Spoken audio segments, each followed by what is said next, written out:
Seorang siswa sekolah dasar tampak malu untuk bertanya di kelas meskipun sebenarnya ingin memahami pelajaran. Ia cenderung diam dan duduk di belakang karena takut ditertawakan teman atau salah berbicara. Kurangnya rasa percaya diri serta suasana kelas yang kurang mendukung membuatnya enggan berpartisipasi. Akibatnya, pemahaman tentang pembelajaran jadi terbatas dan ia tampak pasif dalam kegiatan belajar. Dukungan dari guru untuk menciptakan suasana belajar yang aman dan memberi motivasi agar siswa berani bertanya sangat diperlukan agar kepercayaan dirinya tumbuh. Baiklah, sebelumnya teman-teman, perkenalkan saya Radit Rohman dengan NIM akhir 151. Perkenalkan, nama saya Serina Putri Mangsari dengan NIM akhir 164. Perkenalkan, nama saya Usatun Hasanah dengan NIM akhir 175. Perkenalkan, nama saya Bibing Albi Afrian, NIM akhir 178. Perkenalkan, nama saya Adila Pramitalia Putri dengan NIM akhir 186. Di sini saya akan menjelaskan tujuan layanan konseling individual. Yang pertama adalah melaksanakan cara belajar yang benar. Yang kedua, memiliki pemahaman diri. Yang ketiga, mengingatkan keterampilan sosial dan komunikasi. Yang keempat, yang terakhir adalah membantu siswa memiliki kepercayaan diri. Hai Alika, gimana kabarmu hari ini? Oke, di kelas 6 kamu suka pelajaran apa? Matematika. Di kelas 6 biasanya kamu duduknya di bagian depan, tengah, atau belakang?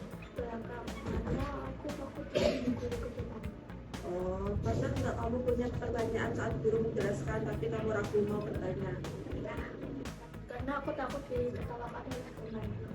Oke. Terima kasih ya Alika sudah berani cerita sama aku. Gimana perasaanmu setelah cerita sama aku? Senang. Oke.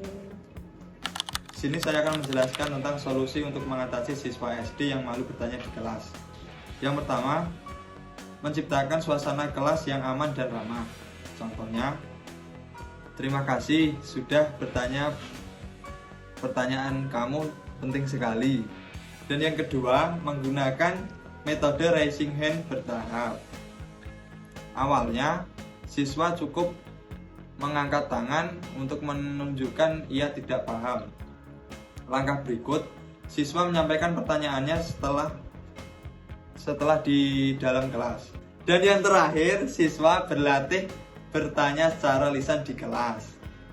Dan yang ketiga, memberi kesempatan bertanya dalam kelompok kecil, seperti membentuk kelompok 3-5 siswa. Dan yang keempat, menggunakan kotak pertanyaan atau kertas rahasia. Siswa menuliskan pertanyaan tanpa nama lalu dimasukkan ke dalam kotak. Guru membacakan dan menjawab di depan kelas. Ini membantu anak yang belum siap berbicara secara langsung. Dan yang kelima, memberi pujian kepada siswa yang sudah berani bertanya. Contoh, kamu hebat karena kamu berani bertanya. Tujuannya memperkuat perilaku bertanya sebagai kebanggaan positif. Dan yang ketujuh, terakhir, kolaborasi dengan orang tua. Minta orang tua membiasakan anak bertanya di rumah dan memberi respon yang baik. Sebagai guru BK, saya mengamati bahwa siswa yang bersangkutan memiliki kecenderungan untuk pasif ketika proses pembelajaran berlangsung. Siswa terlihat memahami bahwa ada beberapa materi yang kurang jelas, namun ia memilih untuk diam karena merasa malu atau takut dianggap berbeda oleh teman sekelas. Melalui konseling individual, siswa mampu mengungkapkan bahwa rasa malu tersebut berasal dari kekhawatiran terhadap penilaian orang lain. Hal ini menjadi hambatan dalam proses belajarnya. Saya memberikan pemahaman bahwa bertanya adalah bagian penting dalam belajar dan bukan sesuatu yang perlu dikhawatirkan. Bertanya menunjukkan keberanian dan keinginan untuk berkembang. Saya mendorong siswa untuk mencoba bertanya, dimulai dari langkah kecil seperti mencatat pertanyaan terlebih dahulu, pertanyaan setelah pelajaran, atau menyampaikan lewat pesan kepada guru. Saya yakin dengan bimbingan bertahap, siswa dapat membangun kepercayaan diri dari menjadi lebih aktif dalam di kelas. Pesan moral yang dapat diambil dari video ini adalah, yang pertama, keberanian untuk bertanya adalah kunci. Jangan biarkan rasa malu menghalangimu untuk bertanya. Setiap pertanyaan adalah langkah menuju pemahaman yang lebih baik.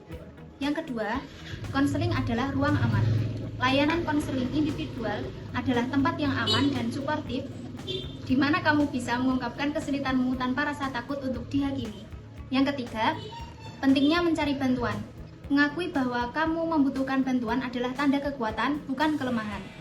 Jangan ragu untuk mencari dukungan dari konselor. Konseling individual dapat membantumu mengatasi rasa malu, meningkatkan kepercayaan diri, dan mengembangkan keterampilan bertanya yang efektif. Dan yang terakhir, investasi pada diri sendiri. Mengikuti konseling individual adalah investasi berharga untuk perkembangan pribadi dan akademikmu. Jadi, jangan sia-siakan kesempatan ini.